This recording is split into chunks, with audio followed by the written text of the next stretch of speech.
Hello and welcome to the Sarcastic Locksmith.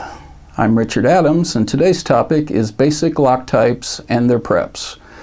Unfortunately, or fortunately, depending on your point of view, the bulk of this presentation will use slides, so at least you won't have to listen to me stammer through another topic. As always, my standard disclaimer. I do my best to present facts along with my opinions based on 39 years of industry experience. If something is unclear or differs dramatically from reality, leave me a note in the comments and I'll do my best to correct it. So without further ado, let's get to it. Let's begin with one of the most basic preps out there, the 161 prep for cylindrical knobs.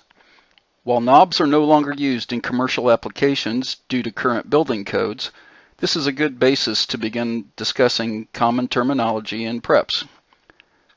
Cylindrical locks are named for the round or cylindrical preps in a door that contain the lock. Crossbore and edgebore are the holes that accept the lock components. The crossbore contains the actual cylindrical locking mechanism, or chassis, and the edgebore contains the latch. The 160 prep is almost exactly the same with two differences. First, the backset is 2 3/8 rather than the 2 3/4 on the 161 prep, and two, a 2 3/8 latch is slightly narrower at 1 inch than the 2 3/4 latch at 1 1/8. On a hollow metal door, as shown, there are two small cutouts at 3 o'clock and at 9 o'clock on the crossbore. These cutouts accept the rosette tabs, which help hold the lock in the correct position. On a wood door, because the tabs are pointed, when the lock is tightened, they naturally sink into the wood door to accomplish the same thing. It's also worthy to note that hollow metal doors usually require additional reinforcements to help support the lock mechanism. These reinforcements are not required on solid core wood doors. This is the 61L prep for commercial cylindrical levers. You'll notice it looks remarkably like the 161 prep with one exception. It contains additional preps for the lever through bolts. I don't want to go into too many technical details, but without through bolts, a commercial lever will sag almost immediately after installation. Along with a helper spring wound into the rosette, the two through bolts help lock the chassis in the correct position so the levers can't sag easily. Different manufacturers place their through bolts in different positions. That's why there are 6 different slots for varying through bolt locations. Now we'll see a slightly more complicated setup, the 86 prep for mortise locks. The prep for mortise locks is completely different than those for cylindrical locks. Rather than a large 2 1/8 crossbore to accommodate the locking mechanism, it is contained within a large 8-inch edgebore pocket, aka the mortise. Pictured is the 86 prep for a mortise lock with a full escutcheon. Again, it's imperative that a hollow metal door contains additional reinforcements to support the mortise lock. Solid wood doors do not require these reinforcements. It too suffers from lever sag and utilizes a separate helper spring assembly known as a spring cage, located behind the escutcheon or rosettes. In this slide, we see a mortise lock with a full escutcheon.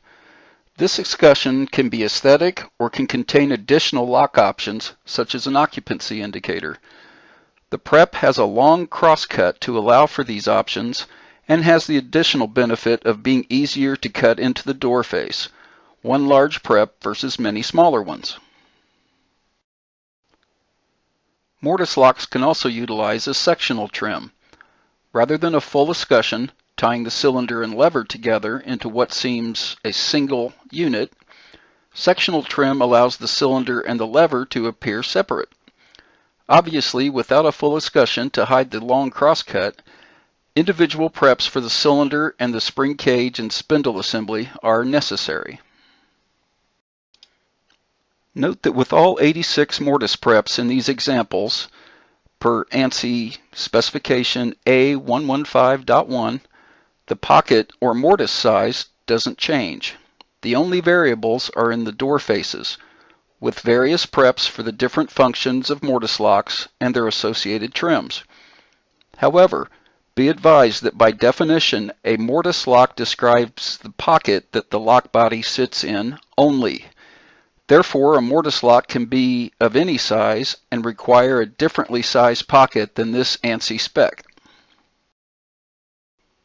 In an effort to cover all the common bases, I felt it necessary to mention one additional type of lock, auxiliary locks. Auxiliary locks can be anything installed to supplement the primary lock, but for this discussion I've chosen two of the most common. First, cylindrical deadbolts. Everyone probably has a deadbolt on their home, and if you don't, you should. Cylindrical deadbolts offer more security to an opening by virtue of a 1-inch bolt projecting from the edge bore into the frame rather than the typical 3/8 to 3/4 inch of a latch.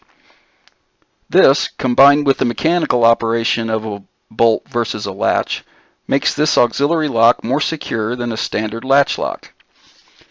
Most modern deadbolts utilize the 161 prep with a 2 1/8 inch crossbore and a 1-inch edge bore. I've included cam locks primarily because they are very common and can be mounted on a variety of different applications, from electrical boxes to office furniture and virtually everything in between.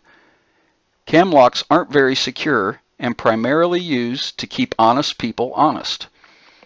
When mounting in metal, they utilize a unique circular pattern with two opposing flat sides, called a double D. This holds the lock in its proper position. In wood, a small circle is adequate when used in conjunction with the locking washer that has the double D stamped into it. Obviously, there are as many different types of locks and as many different preps for these locks as there are stars in the sky. However, for most commercial and residential doors, the ones we've discussed here are some of the most common in the U.S. I hope this was helpful for you. If you have any questions, please leave a comment, or if you found it worthwhile, don't forget to like it. As always, thanks for your time, and we'll see you next time.